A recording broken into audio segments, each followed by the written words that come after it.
Good evening. It is Tuesday, June 21st, and we're going to call this evening's Select Board meeting to order.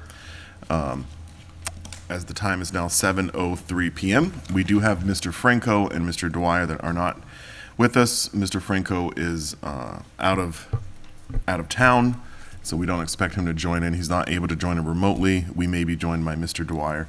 Please stand for the Pledge of Allegiance. I pledge allegiance to the flag of the United States of America and to the republic for which it stands, one nation, under God, indivisible, with liberty and justice for all. Right. Okay. Do we have any public comments this evening from the board? No. No. All right. Do we have any public comments from the public this evening? All right, and seeing none, we do not have any announcements. Well, do we have any announcements from the board this evening? No. We don't have any announcements today. Communications from other boards. We're chugging along here. Check. We did have communication from the Parks Commissioners just confirming that we are looking to meet with them in a joint meeting. We have it for August the 2nd, and that's for a presentation with regards to their plans that they've come up with so far, where they're at with the Marshall Park plans.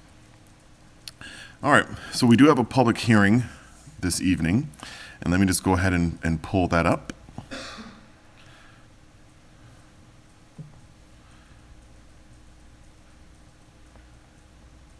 All right. Do we have the verbiage for the public hearing? We have the notice. There we go. It's there. All right. We'll go ahead and read the notice once this page loads. The Lunenburg Select Board is holding a public hearing on June 21st, 2022 at 7:10 p.m. in Town Hall, 17 Main Street, 2nd floor, Lunenburg, Mass.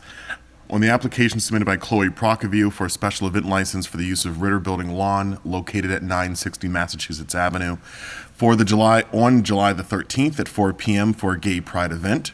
Anyone who would like to submit written comments in advance of the meeting should submit them to the Select Board's office. We did not receive any written comments in advance. So I'd like to invite Ms. Chloe Prokofiew to join us here for the public hearing. And if you wouldn't mind just coming forward, stating your name and your address, and then to follow up with a kind of a presentation on what it is that you're asking us for. Okay. So I'm Chloe Prokofiew. I live at 733 West Street, and I am coming to you asking for use of the Ritter Memorial Building lawn for a small pride gathering on July 13th from 4 o'clock to 5 p.m. Okay. So I was a sophomore like this past year, and I was taking a class called Civics and Community Engagement, and I had to do a civics project. So I decided to do I wanted to have a Pride Day to show support for the LGBTQ plus community of Lunenburg. And so far, what that includes is speakers from Noaco Pride, who I believe is also having a flag raising that same day that they may or may not have already had requested and approved. And GSA Link, which is an organization that supports LGBTQ plus youth and their families through mentorship and group support meetings and stuff. So my general plan is to have donations, which I've already been gathering, to raffle at the event, and the proceeds from that will be going to GSA Link. And then GSA Link and Noaco representatives will be speaking, and I'm planning on having informational pamphlets and stuff around so people can kind of find support and resources if they need them. And the library, I was going to ask to do kind of a setup of LGBTQ plus literature and stuff to present. And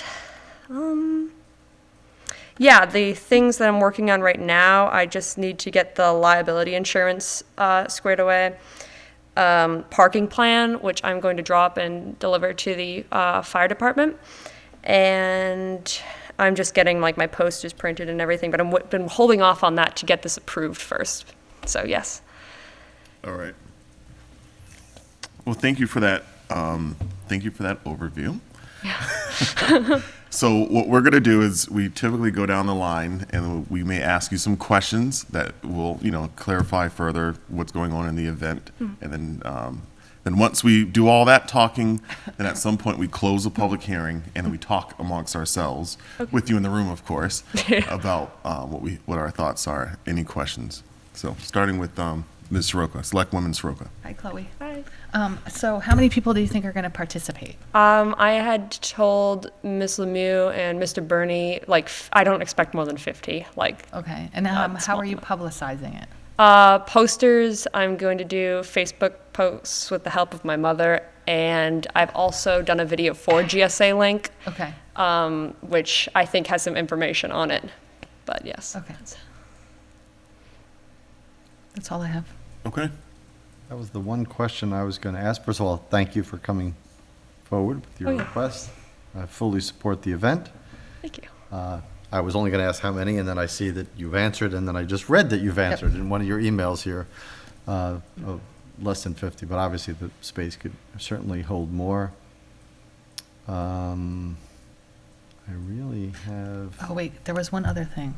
I just wanted to make sure that, you said something about making baked food. Did you see that? You can't, Oh, I right? did see that I can't do that, and I Okay. have scrapped that for now. Right, okay. Yeah, I can't Alright. figure that out at the moment. yeah. No, I have nothing. I mean, I'm fully for it, and I appreciate you bringing it forward. I think it's a good cause. Thank you. Okay. I don't have any questions for you this evening. I will comment that we do have a couple different letters here, or notes. We have a letter, not really couple, we have a letter from the police chief that just acknowledges that he's in support of this happening, doesn't see any concerns about the event itself. And then I also see the email exchange with Mr. Burney in regards to the questions that Adam Burney had, the land use director, and those questions were answered to his satisfaction, so there's no real concerns there. I think within ourselves, okay.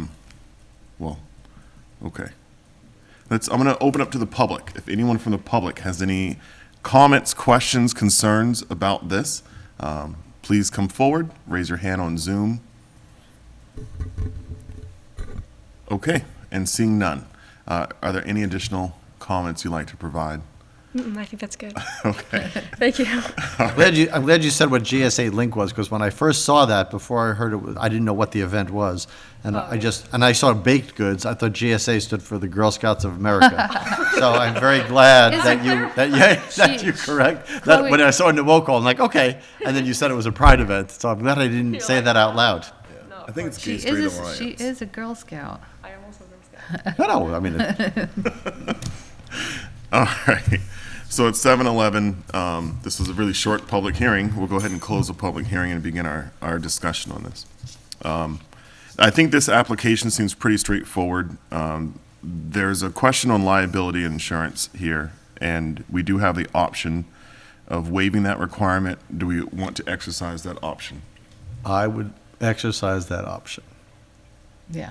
Okay. I question, as with a previous event that Yeah. didn't need a special event permit, that the three items that were listed, especially the power one, should not be really, I mean, we should reconsider, especially as we're going through our policies and procedures, we should reconsider, as we did for many, many months when we adopted the special events permitting, what constitutes a special event that really should require one. To me, this shouldn't require one, except for there should be request of permission to use the property, and that's it.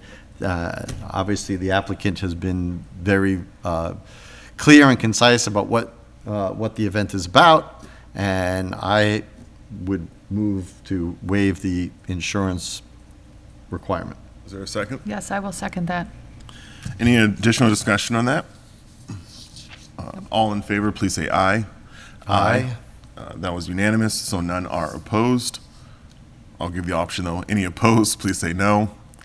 All right, the motion passes unanimously to waive the insurance requirement.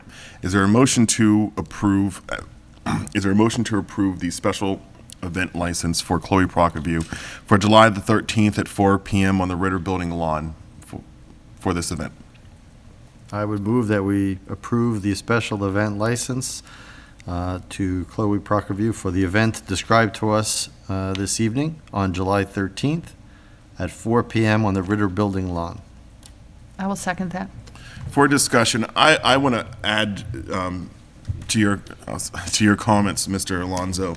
I agree that this is one of those things where, because of the requirements here, Chloe had to wait an additional 2 weeks because of the public hearing notice wasn't exactly proper. And so then she was even further delayed in coming before us. And I agree. I think that we need to create some form of process whereby some of these events can just occur with the town manager's office approval instead of having to come for a specific license for us. I think the list of things that you have to check off that trigger a license, I think we have it like to 3 or 2, should probably be higher. Yeah. And probably should be weighted, like we should give a point value to each of the things, and if you go over this score, then clearly you're having an event. It sounds like what the applicant is having is a social awareness, event that doesn't require a lot of setup, doesn't require a lot of safety issues. There's enough parking, as the police chief said, and we should be able to evaluate that to make these more streamlined. I appreciate that you went through all the steps and you did everything by the book, and so that was excellent. I applaud you for that. But we should look at making these kind of events easier to hold. Yes, I agree. All right, and with that, we have a motion and a second. All in favor of the motion, please say aye. Aye. Those opposed, no. None opposed, the motion passes unanimously. Good luck. All right. And I think there will be some minor follow-up from the town manager's office, so just be sure to reach out to Elaine tomorrow. Especially as it pertains to the power you need, just make sure that you check a day in advance to make sure that it's what you need, where you need it. Instead of the day of, because what is the day of the week? It's a Thursday, It's a Thursday. right? It's a Thursday. Oh, okay, but Yeah. still, if you could do it the night before or the day before, you'll be more set, and therefore nobody's, scrambling to get something for you. All right, excellent. Straightforward. All right, I will just delay a little bit on our 7:25 meeting, and I will just go to the interviews, appointments, reappointments, and then, because it looks like we're ahead of schedule, so for interviews, appointments, reappointments, and resignations, we have appointment to the Council of Aging, James McGuigan, from 187 Leominster Road, term to expire June 30th, 2024. So we did discuss this at our meeting 2 weeks ago, and we did go ahead at that meeting and appoint Mr. McGuigan, and the Council of Aging was kind to remind us that our usual process with Council of Aging appointees is to interview first. So Mr. McGuigan, if you wouldn't mind just coming forward, introducing yourself, and briefly explaining your interest in this role and position. Jim McGuigan, 187 Leominster Road. Been a resident in Lunenburg since 1979, so 43 years my family and I moved into town, and we love it. My kids went through the school system. My wife taught in the school system, as you know. So I'm looking for the appointment to the COA board. Kind of my background, I'm a 4-year Army veteran. I did a tour in Turkey, right across the Black Sea from the Ukraine. I didn't know it at the time. And then I sat back here to Devon's to be an instructor and teach electronics and basic electricity. I stayed. I'm originally from New Jersey, so I ended up staying here. And then the last year, the Army saw fit to put me on an airplane and send me to Vietnam. So my last year in the Army, I spent the year in Vietnam. I have a bachelor's degree in mechanical engineering. My entire real job was in the field of mechanical engineering. And then in 2010, I decided it's time to retire. So I retired. In a period of about 6 months, 6 weeks, I had done all the painting, I cleaned the cellar, got everything done. My wife looked at me and said, "You better find a job." So I heard from a friend that the Council of Aging was looking for a van driver, so I applied for the van driver. And for 12 years, I've been driving that white van across the street. and it was a ball. It was like the best time of my life, putting up with. It was like having your mother and your mother-in-law in the seat in back of you constantly. So I drove for 12 years, and then beginning of this year, I decided it was time for me to retire again. So I retired. And I was retired maybe a week, and I got a call from Deb Lincoln at the Council on Aging Board saying, man, have I got a job for you. So I thought about it, and the 12 years were great. The people were great. The people in the office over there, I admire. They're super, from the director down to the lowly van driver. The little old ladies that you pick up are, you could write a book about them. You pick them up, and when you show up, it's like Santa Claus is showing up. It's like the greatest feeling. You take them to the grocery store, wherever. When you take them home, they always, never fails, give you the most sincere thank you, and tell me how they appreciate that van and the Council on Aging and that Eagle House. So it kind of was 12 years of feeling good. The van got shut down during COVID.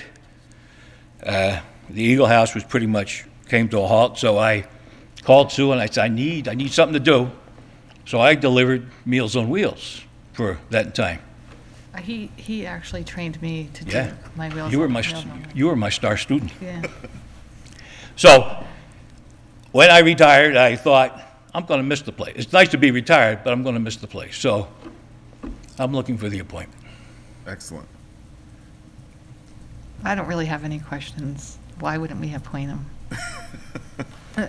I would say, if I were you, I'd want to know, why won't anybody let you retire? That's what I would ask. It was That story, that's the first thing that it popped was into my head. pulling teeth.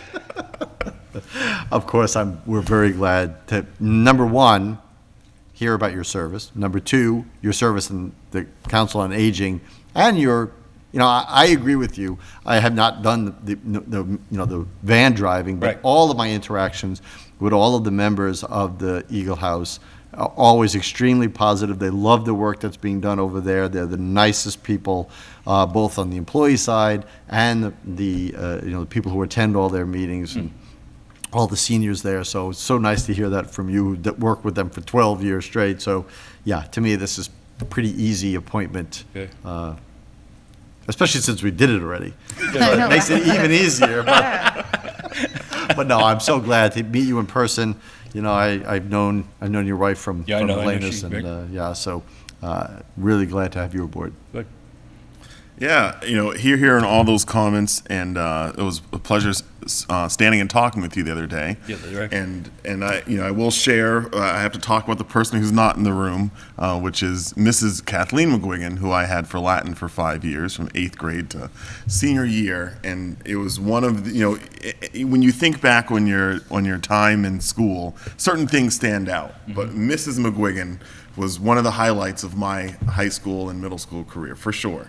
And there was nothing but warmth and a lot of love that I had and still have for her. She made a really strong impression on me, and it's definitely influenced my life and the outcome of my life. I will pass that along. Hugely impactful, and I am certainly very appreciative of your wife. And so, talking with you, I mean, obviously the two of you guys are two peas from the same pod. We've And been married 53 years, and I still think she's a Congratulations. fantastic Wow. lady. so, yeah, I think you should congratulations. dazzle her and say something in Latin for the folks. Yeah, at come home. on. No, I won't have any idea what you're saying. Language is not my forte.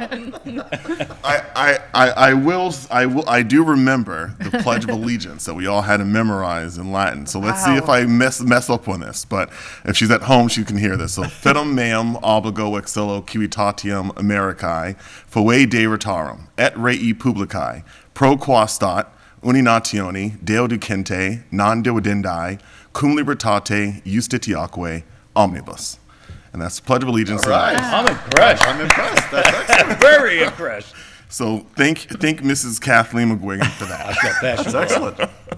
All right. So I think we're ready to go ahead and reappoint or appoint And I move reappoint. to, once again, appoint Yeah. James McWigan to the Council on Aging for a term to expire June 30th, 2024. I second that. All right.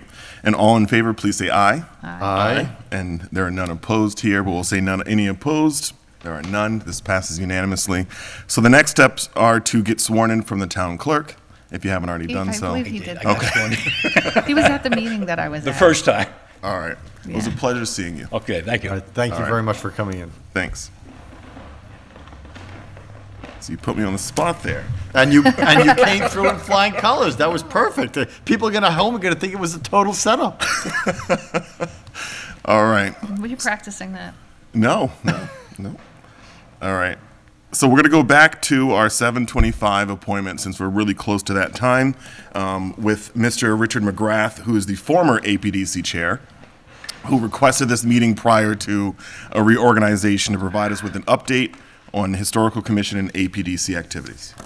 I believe I'm still the APDC chair until July 1st. Okay. Greetings, Chairman Jeffries, Vice Chair Alonso, and Ms. Soroka. Oh, Nice you to got meet it. you. Yeah, nice to meet you Met you too. before.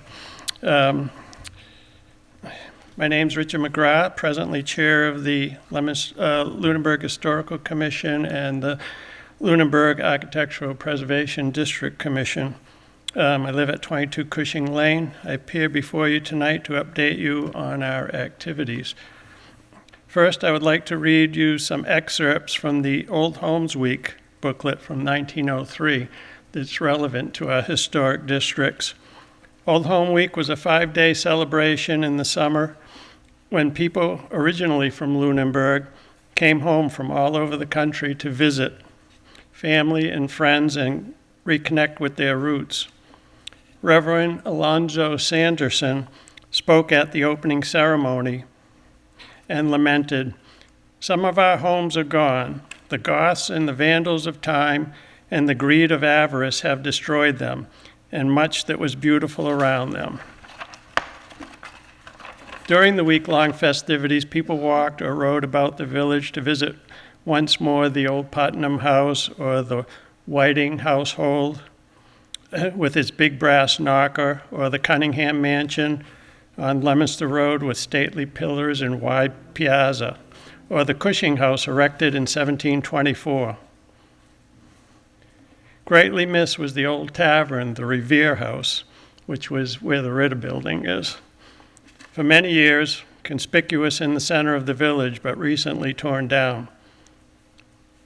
It was hard for old-timers to understand how the place could exist without stagecoach and tavern. They discovered, too, that the last little brick schoolhouse built on the common was changed into a neat cottage house. Other homes around the square, soon to be graded and lighted, are those of A.K. Francis, whose barn was the first structure in town built without rum. The home of the Johnsons, that of George Jones, transformed from a school building, and the store and home of Warren Lewis, which also included the post office. One old man leaning on his cane stood beside the roadway, looking with puzzled eyes at the fine new house before him. A younger man spoke to him in passing. "How do you do, sir?" "I'm so's to be crawling, thank ye," was the cheerful answer. "Do you know where the Putnam place was?" "I think 'twas about hereabouts, but I can't make out. It don't look just right to me." "Do you expect to find an old house here?" the citizen inquired. "Well, yes, I had that notion, but I ought to know better. We Americans don't keep old houses for souvenirs," and with a tremulous smile he trudged on. The houses mentioned in the account for 1902 are still standing in our National Historic and APD overlaid districts.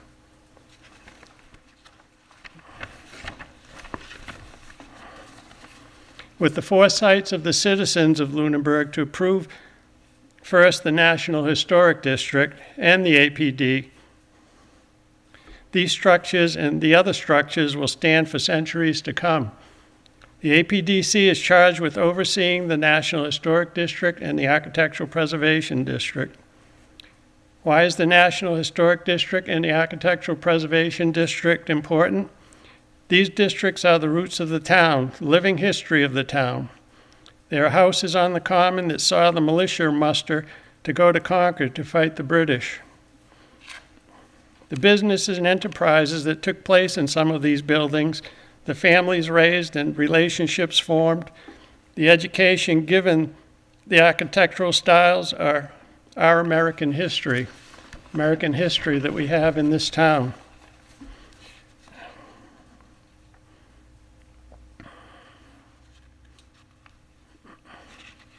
New England is a unique area of the country. I've done a large amount of work on the old Custom House in Boston and along Long Wharf, the historic pier on the waterfront. And I've met tremendous amount of people who come here from all over the world to tour its historic cities and towns. Many people move here because of its history and ambiance. We had 2 people from Texas buy houses in the district, and we're thrilled to live here. One family from California searched all over the country to find a home to raise their young children and chose Lunenburg. Buying a historic home with plans to restore it completely and someday pass it on to their progeny. There are studies that show that real estate values appreciate faster in historic districts and adjoining neighborhoods, faster than in other parts of the town. We're fortunate to have this district. The Historic Commission voted me at our last meeting to continue as chair. I assure you I have no quest for power. It just seems to be my lot to end up being chair in the position. Bill Laxo is going to continue as vice chair, and we have a new scribe, Kevin Bosom. Our commission is composed of 5. The commission fully is 6 people, so we're short 1 person. I think we're going to be working on changing that. So we'll have to change the language to come before you. 6 doesn't work very well. For the past, I've been on the commission maybe 24 years. And we've had a consistent problem with getting a quorum at times. So a lot of meetings end up being missed. It works much better with 5 than 6. A couple of years ago, the Lunenburg Historical Commission approached the Lunenburg Historical Society approached the commission with a proposal for a memorial or to restore the desecrated family cemetery of the Arnold Litch families located on what is now West Street Terrace. I believe you have pictures of this on your computers. The commission voted to take part in the project. The society had discovered one of the stones at a nearby residence. The cemetery had been dismantled by the developer of the land in the 1950s, and the gravestones placed face down for a white marble sidewalk at the developer's nearby home. The one retrieved stone was broken, and the others had been given away and are lost. I made a drawing of the memorial, which you had to, as a plan to start, to get approved and to start the work. The Leominster Historical Commission, the Lunenburg Historical Commission had a bronze plaque made with the names of the interred. A blank marble grave slab was found in the nearby barn of Kathy and Chris Como, and they graciously donated it to the project.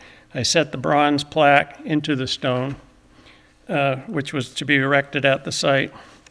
DPW Chief Jack Rodikins guided us in the placement of the memorial.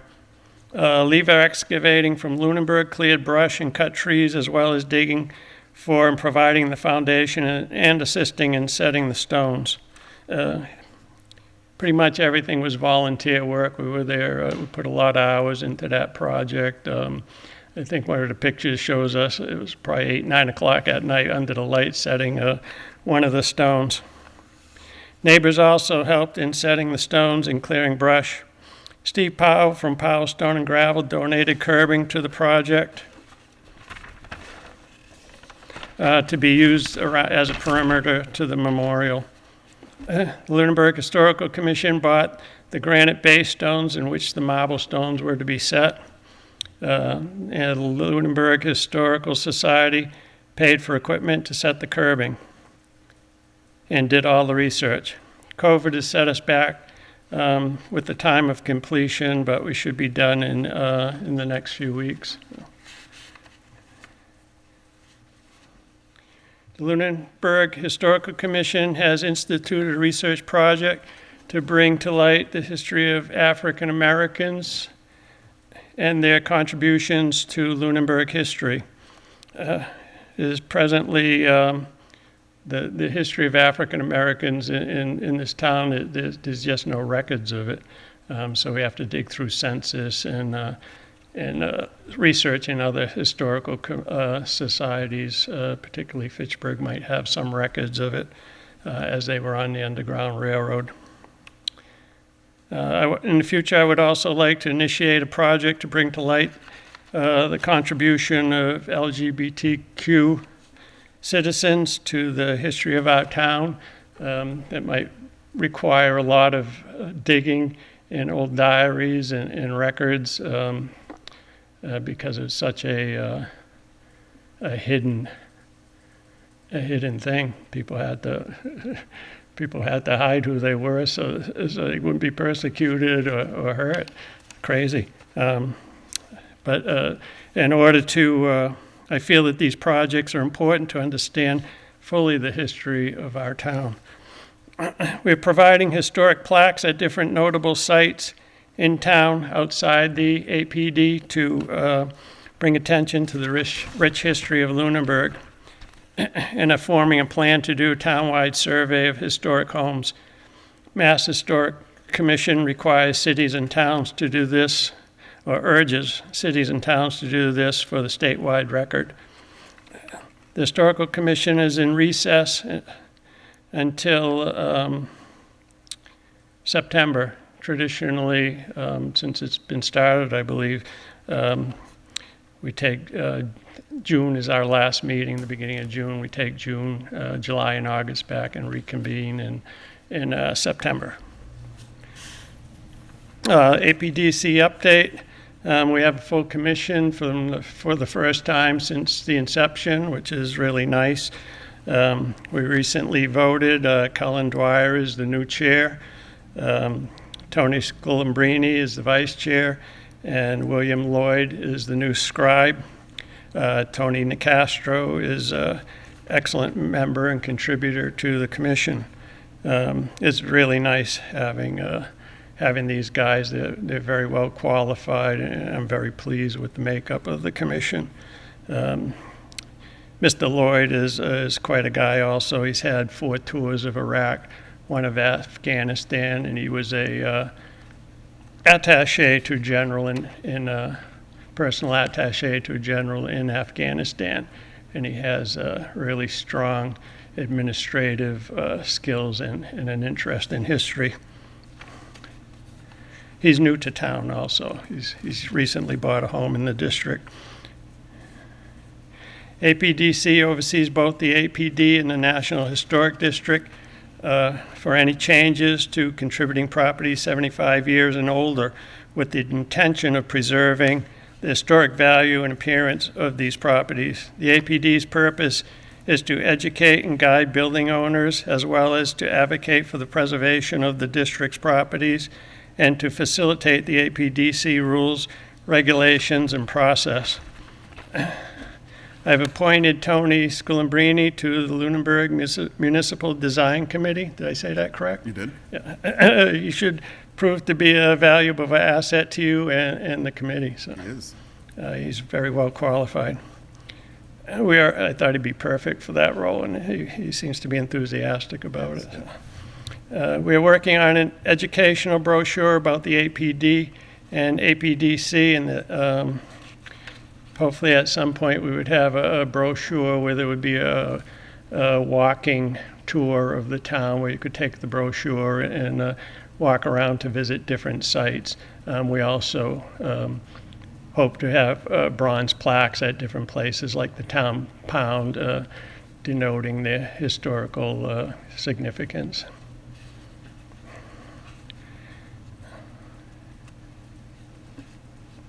Education helps to make a strong district. Support from the residents and general public, as well as the town manager and select board, are vital to the strong architectural preservation district and national historic districts.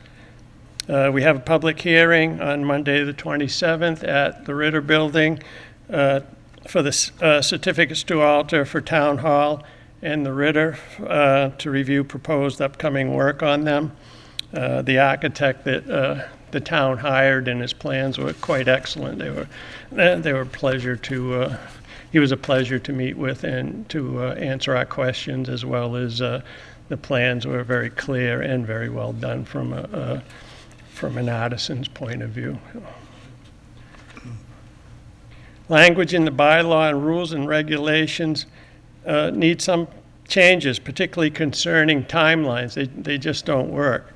They don't work with meeting schedules or allow enough time for questioning or any problems that might come up with the process. We will be working on updating this language this year. For example, in the bylaw, it said that it will take 6 months for the newly appointed APDC to come up with the rules and regulations. And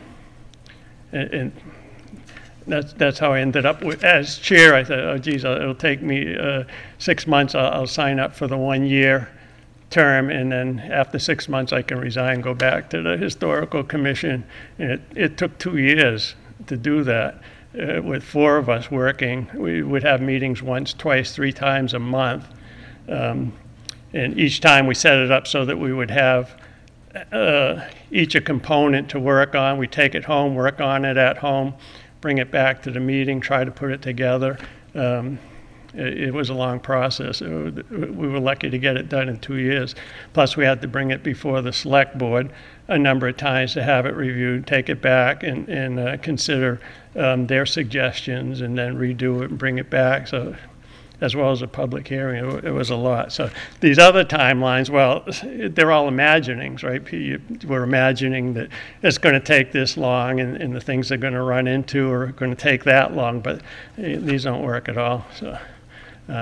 So we will come up with new language that might realistically fit what we have to do and bring that before you for consideration. That sometime this year it needs to be done so we don't run into more problems. So. Everything takes longer than you think. Yeah, oh yeah. One of the hardest things being a contractor is figuring out how long things take. Never, it's just, I've never met anybody that was very good at it.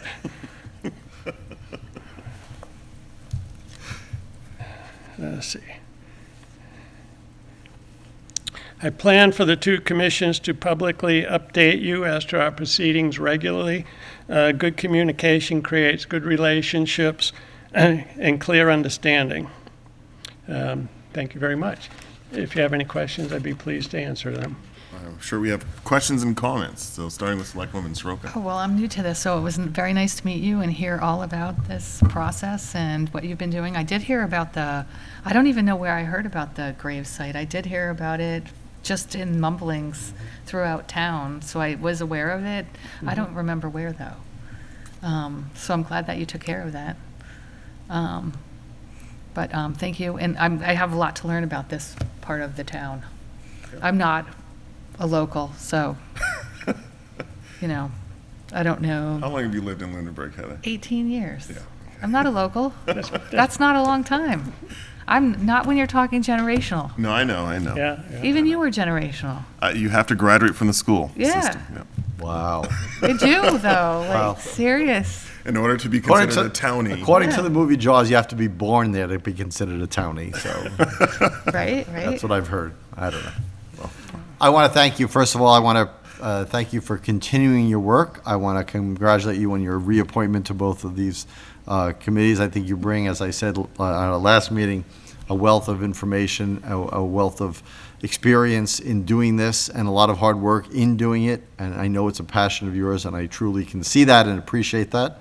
I thank you for the update, and I hope you continue all the good work. And I'm glad to hear you say both that you have a full membership on the commission and that you're happy about the membership. That's even better. Oh, yeah. And we're going to work to make sure that you have the full membership, and I support the change. I don't know how we got to 6. I remember that was brought up to me a couple of years ago, and I'm like, why would we have ever made 6 on a commission? But Right. I support reducing it to 5, believe me.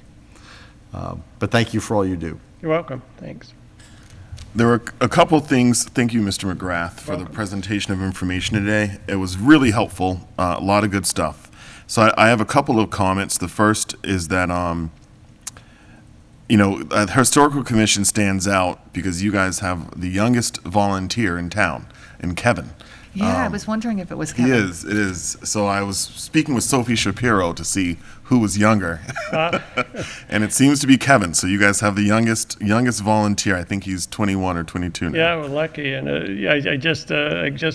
trying to foster the younger people so they can take over from us. and He's so such a- I just got him. I talked him into being the scribe for Yeah, that's for good. the new term. So he's moving up in the commission. Yeah, and his mother is on the is one of the library trustees, and so I work with her there. And she's when I liaise with them, and she's always very prepared. And I have no doubt that Kevin is as well. I've caught a couple of the meetings, so you guys seem to have a good chemistry. Yeah, nice. Thanks. A couple of things you also mentioned I want to reference is it is really an enhancement to the Municipal Building Design Committee to have Mr. Scullambrini there. I've been sending the agendas to Cullen. I was for a couple of weeks there, and then started switching them over to Mr. Scullambrini. He really is a huge value add. So I just want to acknowledge that. His contributions there. Good. As soon as he came on, and I met with him and talked to him, I said, because we weren't able to, I wasn't able to get somebody over to you quickly. I said, yeah, he'd be the perfect guy for you to work with. Yeah, he really is great. Yeah, I was going to say, Senior, this is the yes. father. Yeah. Yes. The son is on school committee. Right. Yes, yeah. So I, Make sure that myself. Yeah, that's what I was just, I do have 2 requests. So you'd mentioned about there being a brochure that's coming out, and I know that when you were here previously to talk about the signage that designates the boundaries of the Historical Commission, that part of it was, I think, to also inform the people who live within it that, hey, you are living within a special district. The question is, with that brochure is I don't know how to do this, if it's through the assessor's office or not, but when there are new home sales, to inform the new owner of, by the way, you live in a district that has special rules, and especially on the front end because most of the time when people buy a house, they're already trying to make those renovations pretty quickly. Yes. I would imagine that the building commissioners is working with all of them to say, hey, special rules. I would just urge or encourage that if there is a way to also provide them with a brochure that informs them of kind of the outline where to find more rules, that Yes. may be helpful. Yeah. And I don't know if this already exists. One of the things that I think is a second thing, one thing that I really, and I don't know if this exists, that I like about the Conservation Commission is that they have a good map, and they have a really good map of where to go, where everything's at in town. And I think it would be pretty cool if we had a similar thing for historical locations around town. Because you have now with the students doing more projects and civics classes, you also have, I think there is this kind of newfound interest in things historic and reusing. And it would be cool, and you can tell me if it already exists and I just don't know it, if there was a historical map of Lunenburg that identifies kind of key locations, so that way a student or someone coming to town, like, the Lincolns note that they've gone to all the towns in the state, to kind of to highlight that, hey, you come to Lunenburg, and in addition to our trails, that we also have these properties. Something you said in a previous meeting that stuck in my head was that history is about the common people.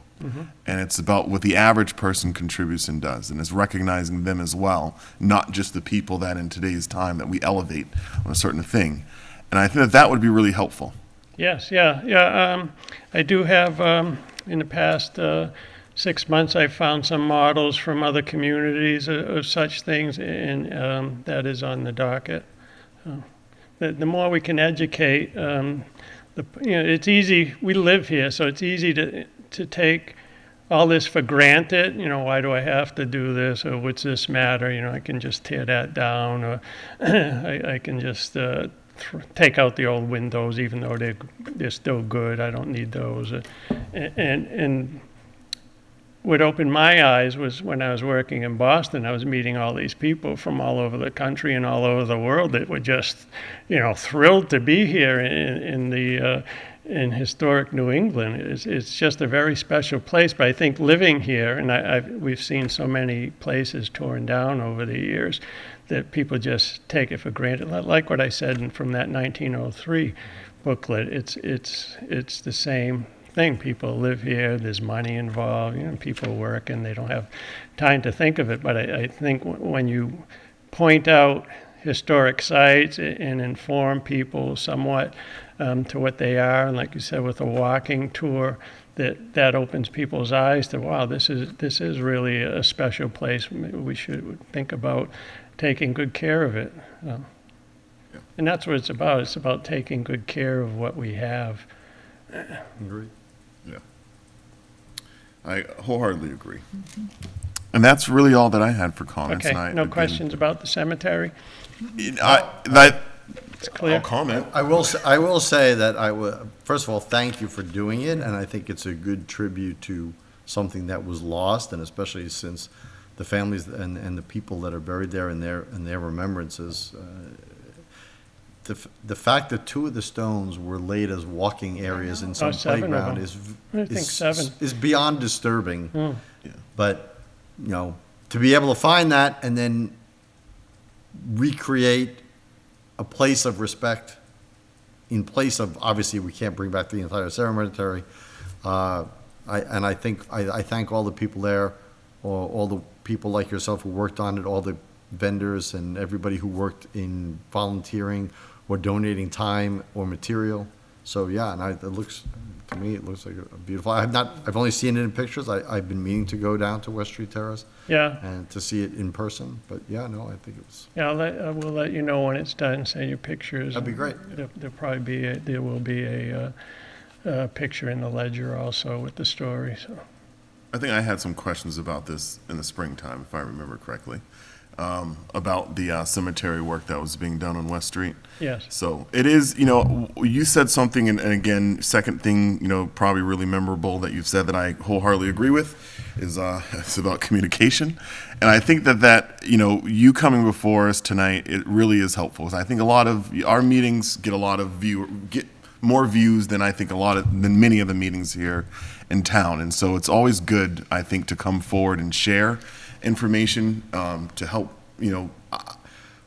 I can acknowledge that I have said things, right, that have not landed as well as I intended them to land. Mm-hmm. And so, and I've probably contributed, I won't say probably, I've contributed to gossip, hearsay, bad information spreading because of not knowing and asking questions, and in the process, not doing it in a way that was sensitive enough to those involved.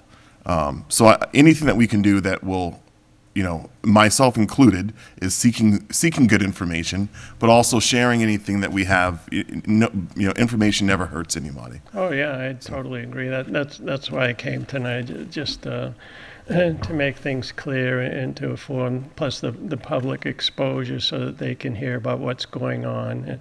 Because we're kind of archaic over there in the Ritter, and nobody comes to our meetings or anything. So the only thing you have to rely on is the minutes. Is more. Well, you can just turn around and see we pack them in too. Yeah. But you got the TV, so and people watch on television, makes it convenient. So Was the meeting were you part of the meeting with Shyla to go over financing options with Mass Development? I think that happened a week or two ago. No. No. All right. Yeah, I was something I talked to Mr. Tyler about, just some of the financing opportunities that could be available for you guys. So I did connect him with the point of contact who can help out with that information. Oh, great. So. Excellent. All right. Thank you, Mr. And McGrath. one other thing that we would be looking for in the next fiscal year is for the APD to have a budget to operate with, mostly for educational things, like for the bronze plaques and stuff. Anytime we need something, we have to go to the town manager. It would I'd be, recommend that your commission put together a budget that you'd like to see and present that in this fall. Yeah. Before the town manager starts the budget process, so she has something in mind about what you're looking for. yes, I spoke with Heather about what's the process we need to go through to get that going, so we'll be discussing that at our meeting. So. Yeah. Excellent. Excellent, great, thank you And very it much. never hurts to come here and share that information You're as welcome. well. Good night. Thank you so much, Hess. Have a good evening. Thank you. All right.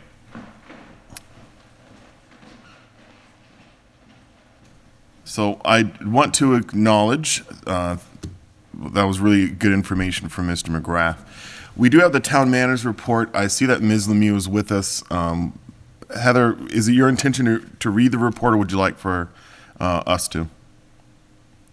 I can read it. That's fine. Okay. So Alright. to the town manager with the town manager report. Thank you. And hopefully the sound, I asked Pat to see if they could adjust the sound volume in the room. I don't know if it's any less booming than it was. No, it's fine. It's absolutely fine. Okay. All right. I'll start with the announcement of existing vacancies. So we have vacancies on the, Agricultural Commission, one vacancy. Economic Development Committee, one vacancy. That is a person recommended by the Open Space Committee. One vacancy on the Finance Committee. 2 associate vacancies for the Green Communities Committee. 1 vacancy for the Historical Commission.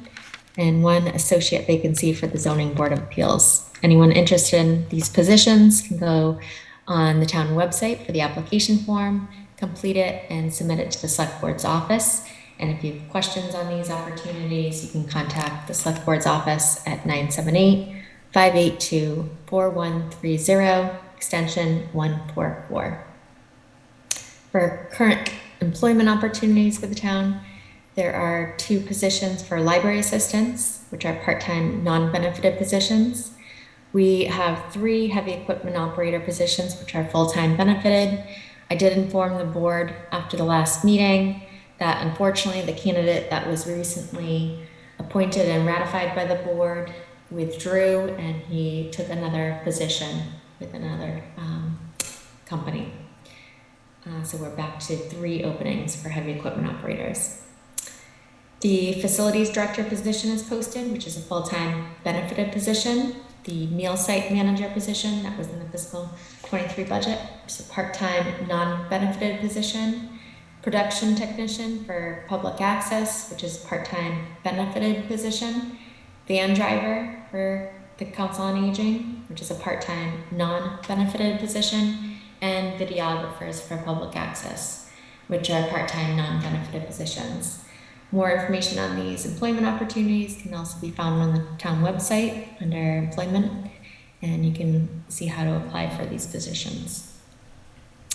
The one noteworthy thing I'd say is that we did receive a planning assistance grant through Montechusett Regional Planning Commission. We were notified last week by the Executive Office of Energy and Environmental Affairs that we were awarded this grant, and this will pay for the planning staff from MRPC to assist the town in exploring methods of compliance with Mass General Law, Chapter 40A, Section 3A, which is the MBTA zoning requirements. So this project would need to be completed by June 30th of 2024. In meetings, events, and other announcements, the same announcements I've read previously, so hopefully everyone remembers these dates. Lunenburg Farmers Market is being held now every Sunday until Sunday, September 25th.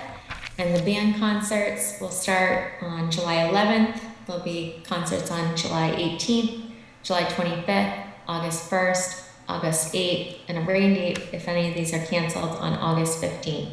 And they're being held, once again, on the lawn in front of the TC Passios building. Thank you for that, Town Manager. Do we have any questions for the Town Manager on that report? No, I don't. I do not. All right. The only thing I would add is just to advertise anyone attending the farmers market that there's also the Historical Society is open during that time as well. And if you haven't checked out their stuff, it's pretty cool. And they're also doing a raffle for some memorabilia from Whalen Park. So I encourage all to go check it out. I went, and it was my first time in the building. I thought it was really phenomenal, really great stuff, and I really encourage everyone to go there and take a look. So thank you for that, again, to the Town Manager. So on our agenda tonight, we have a workshop. I think it's in our better interest to postpone this to the July 19th. Heather, I remember you mentioning that you're not Oh, I'm going not to around be here the one of these 19th. dates. Was it It's the the 19th? 19th. Can we Okay. postpone it to a different date? We have many workshops on the calendar. So Okay. what we'll do is we'll push Articles 1 and 2 to our meeting on the 12th. Okay. And then we'll push 4 and 5 and 6 to, I think, the second meeting in August. Okay. All right. Old business. We also have the town manager goals and select board goals. So I did not give that to the town manager prior to the meeting, and so it's not in the drive Oh, okay. for our own goals. And I think it may be best to wait till we have a full board before we vote on the town manager goals as well. Yes. So we'll save that for a follow-up agenda. All right, current business. We do have a request from the town manager for a vacation carryover. So in our Google Drive, we do have just the notes. It's HRL benefit balance that just identifies that Heather's, based on the contract, has a balance remaining at the end of the year of 5 vacation days, and she's requesting a payout or a vacation carryover. Heather, do you have a preference on which you'd prefer? I do not. I would recommend a payout, as I think that it's typically, I've noted that it is often challenging for the town manager to take all the time that she has off. I think it would be even more challenging if she has even more time. I think the best solution may be a payout. That's my opinion. But I apologize for going first on that one, but do want to No, I agree. I agree. I think the logic is the same. Yeah. I'm sorry. Yeah, no, I do, because if she has next year 5 more, she'll have 10, Yeah. and there's no benefit in that. So here's my comment on this. First of all, I agree with the payout, because if she wasn't able to take the 25 last year, what would make me believe that she'll be able to take 30 this year? Right.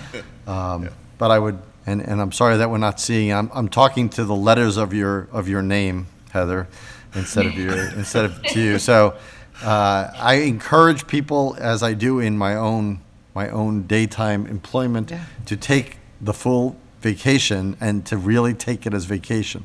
And it's not only a benefit so you could spend time with family and do other things, but it's also a regenerative time. And if somebody's working through their vacation, I don't think they get the proper removal from the everyday stress of running the town that they should. So I would encourage you to not have extra time at the end next year, but I would recommend the payout this year. All right. And I just want to highlight that, Heather, you're calling us while on vacation. Yep. So Again, I echo what Mr. Alonso just stated, and I really value your contributions to our town, and it is not a hardship for me if you are on a 2-week vacation and we have Julie here or Adam here instead of you while you're away. Is there a motion to approve the payout for 5 vacation days for the town manager? So moved. I'll make a motion to approve a vacation payout for the 5 unused days in the balance of FY '22 to the town manager. I'll second that. Any additional discussion? All in favor, please say aye. Aye. Those opposed, no. The ayes have it, so the payout is approved. Thank you. You are welcome, and thank you for the sheet in the drive. That was really helpful. You're welcome. All right, for minutes, warrants, and action items. So for minutes, we do have, I thought I saw some minutes here that needed to get approved. No. No? I didn't see them. I didn't see I any guess I minutes. didn't see any minutes that need to get approved. And warrants. All right. We have an accounts payable warrant in the amount of $215,078.13, and these are deductions. We have another accounts payable warrant for deductions, payroll deductions in the amount of $605,287.99. Accounts payable warrant in the amount of $483,239.12. And we have a payroll warrant, nope, more than that. And we have a payroll warrant in the amount of $937,240.42. And we have a payroll warrant from the schools for $311,175.51. Do we have any action items this evening? I have none. Seeing none, any committee reports this evening? I did attend the school committee meeting, and I don't know if any of you watched it, No. so Ms. Shapiro resigned at her last meeting. I think that she was carrying out until the end of the school year, which was last Thursday. So I don't know if they've heard at the town hall yet. I did say something to Elaine today, but they have to get an official resignation letter before they can post that, Okay. so. So that'll have to be a joint Yes, appointment. joint appointment. Yeah. She has to focus on school. Understand. I don't disagree. But they also, Heather was there, town manager was there, because they wanted to know what the debt policy was, and they asked Miss Lemieux about our debt policy, because they're focused on Turkey Hill, the Turkey Hill building right now. Yes. And they clearly stated that they believe that we need a new building, a rebuild. I don't know when, Yes. but that's what they're looking for. Yeah, I think they need to submit this now, because the process, if we do a new building, my understanding is that going through the MSBA is a lengthy process to is. get on the list and then to go through the process. So Right. we have to plan well in advance for anything like that. Right, so they need, I guess they have to present it to the town. Yep. Yeah. Okay. And they did have other presentations, but they're doing it a little differently now. They're doing pre-recorded presentations for the school committee members to watch prior to the meeting. And then the school committee members can make comments on, I don't know, because I didn't get to watch any of the presentations because I didn't have access to them. But it was odd. But, yeah, well, I mean, by open meeting law, anything that's I think they. anything that's referenced or commented on has to be available. I think it might have been posted on the school website, but it's hard to watch a meeting because it's not, and then watch Right. at At the least, as same. long as it's available, I It is- understand. yeah, but They're it trying to was- shorten the meeting. and I Right, get right, that, but yeah. it was just odd because now you're watching a meeting and you can't look at it at the same time. Is there a slide deck? They did not load anything on there. They didn't load anything that they referred to on, for people to look at during their meeting. They didn't, no documents, nothing. Okay. Yeah. It was a little odd. Because it's not very forthcoming, and they do everything on Zoom, so it's a little bit, like, it's They're hard. still not in person yet? No. They were for a little while, and now they're back to Zoom meetings. And I and Miss Lemieux, and I think there might have been one other parent's name that I recognized, were the only people on the Zoom meeting. So it's not like, they said they get more attendance, but it depends on the topic, really. Yeah. Yeah. It's not a biweekly attendance to do it on Zoom. But, you know, it would be nice to have I like things. Well, exactly. I like said, to there's see what they're open talking meeting law, about. anything- By law, anything that's referenced, for the most part, almost anything that's referenced, whether it's a video or a document at a public meeting, the public needs to have access to. Now, it might not be feasible to have it at the time, and as you said, even if it was available on another website, it's hard to keep. It's hard to move from Right. when you're looking. I think it's different when you're live and you can just pull it up, but still, even to have a pre-recorded presentation, it's odd to me. Yeah. You know, it would be like us watching one and then talking about it to the public who doesn't know what we're talking about. Yeah, it's gonna be. So they're experimenting with formats, it sounds like, to Yeah, shorten yeah. the length To of their shorten their meetings. meetings because Right, they but- run too long. Yes, they do. They run really long. And I understand that, but then you put a time limit on your presentations so that they don't run long. Well, that, You know, you could do that. It's hard, it's difficult, if not impossible, for the public to follow, and largely these are forced to be open meetings so that the public can follow them. That was my frustration. Right, well, I think I'm sharing that, I agree with Yeah, you. because I was very 100%. frustrated by that meeting, because I didn't know what they were talking about. They were talking about, like, they went back to, and I had been on this other meeting, that they were talking about at the middle school doing, going back to this, what was it called? Oh, and I had watched it, the other meeting, and they had slideshows, and I could screenshot everything, so I could refer to it if I wanted to look at it again. And this time, they just referred to it. They didn't have any slideshow, nothing that you could look at as a parent or as a community member, and it boggled my mind. Yeah. I would encourage you to give that feedback to Carol as well, and that may, because I think they're trying to be more approachable in their meetings, and their meetings are a little difficult. I think, in my opinion, that they are a little difficult. Not just the meeting length, but it's also the timing of the public comments in their executive sessions that happen at the Oh, they had beginning one of in the meeting. beginning and one at the end for that meeting as well. It started at 6:30 at a public, then they started right into the meeting. They don't do the time thing that we do. There's no like, okay, we're gonna wait till 7:10 to start this. We do it, yeah, Which is nice, but they, like, if they go into if they are going into executive session at 6:30 and they come out at let's say 6:40, they start their meeting right away when people don't know what time the meeting will start then, so they're not sure what time to start, and then they might miss something, because typically you'd think the meeting started at 7 and executive session was at 6:30. But having the time blocks like you do for the public hearings is a little bit easier too. Yeah. And then they went into an executive session at the end. Okay. Okay, I will share my feedback with the chair. All right.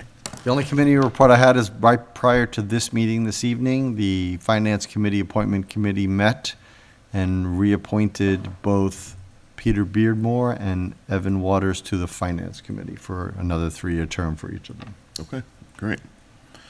The committee report I have is is liaison with the library trustees. The library met last Thursday, and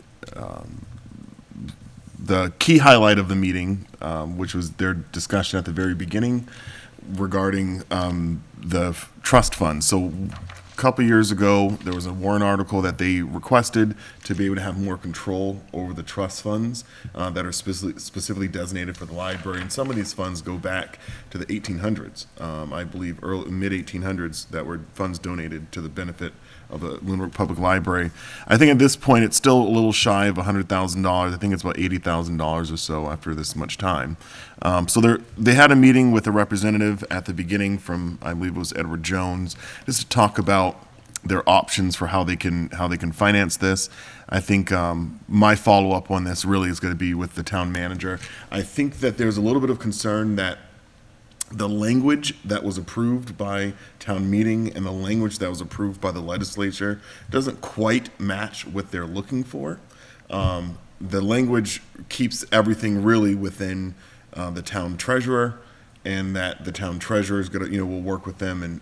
And Heather, town manager, and I had talked about this previously. I think that there may be some work out in language in terms of practice, of how that's practiced between Mylene here, we're working with the library, or if it's funds that need to be extracted from the rest of the pool. But the intent is to give them the ability, and what was proposed, what was approved, gives them the ability to invest their funds in a more diverse pool than the limited pool that's available for typical municipal funds. So their whole intent is to, when you're seeing years like last year where many people had 20-something% in gains, granted this year we've all had like 25% in losses, but when you're looking at last year, you want to be able to capture some of those gains.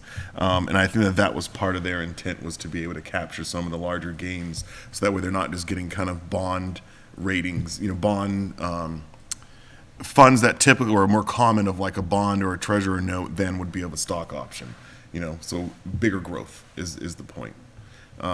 So more to come on that, and I think there's more discussion that needs to happen between meetings. That's all I have for committee reports. The Municipal Building Design Committee is scheduled to meet this coming Monday night. Okay, so we are going to have a short meeting tonight as we rescheduled our workshop for this evening. So our next meeting is scheduled for July the 5th. The anticipation is that this is going to be a abbreviated meeting that very well may be canceled if we don't have any urgent business to address. It's really a placeholder in case something comes up and we need to keep the business of the town moving while we take some time off. But I think it's a 50-50 if we're going to have that meeting. July the 12th, and again, that's going to also be a workshop where we will be going over Articles 1 and 2 of the Select Board policies and procedures. And then July the 19th, we also have a regular meeting of the Select Board. This evening, we also have an executive session, but before that, we will have public comments. Are there any public comments this evening from the public? Seeing none. Any public comments from the town manager this evening? I have none, thank you. And from the board? No. Okay. So, I guess as the chair, I will read the motion to enter into executive session. And to the town manager, if you wouldn't mind just calling me on my cell phone after this, and then we'll have the executive session with you that way. Does that work for you? That works for me. Excellent. Yes. Motion to enter into executive session to adjourn after exiting executive session pursuant to Mass General Law, Chapter 30, Section 21, Paragraph 3, to discuss strategy with respect to collective bargaining if an open meeting may have a detrimental effect on the bargaining position of the public body and the chair so declares. And this is with reference to the police union. So moved. Is there a second? Second. All right. All in favor? This is a roll call vote. Selectwoman Heather Sroka. Aye. Selectman Tom Alonso. Aye. And an aye for me, Michael Ray Jeffries. We are in executive session. Have a good evening to everyone at home, and we will see you here in 2 or 3 weeks. Good night.